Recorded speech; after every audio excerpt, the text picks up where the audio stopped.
প্রিয় দর্শক, আমি আছি এখন ফেনী জেলার সোনাগাজী উপজেলাধীন বাংলা গ্রামের একটি রামচন্দ্রপুর গ্রামে ঢুকে পড়েছি। দেখেন, বন্যা কবলিত পরবর্তী যে কয়েকদিন পরেও তাও দেখেন এই যে রাস্তাঘাটের কি পরিস্থিতি, মানুষের দুর্বিষহ কষ্ট। তারা দেখেন কোনো গাড়ি ঘোড়া আসতে যায়, মেন রাস্তা কিন্তু এখান থেকে মোটামুটি দূর আছে।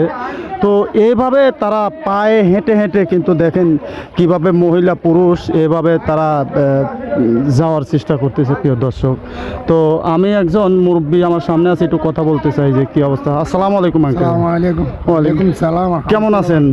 আমাদের তো কষ্টের শেখ নাই, বাড়ি ঘর পানি কবলিত বন্য, খাওয়া দাওয়া থাকা সবে কষ্ট দেখছে। বুঝুন এনে দুই একদিন আসে ত্রাণ ফাঁসি দুই এক কোল্ডা আল্লাহ দিয়েছে ফাঁসি সামনে আছে আরো আসবে।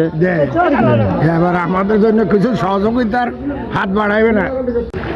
প্রিয় দর্শক, আপনাদের জানিয়ে রাখতে চাই যে আমি এভাবে যত ভিতরে যাওয়ার চেষ্টা করতেছি, পানি গভীরতা কিন্তু ততই বেশি দেখতে পাচ্ছি।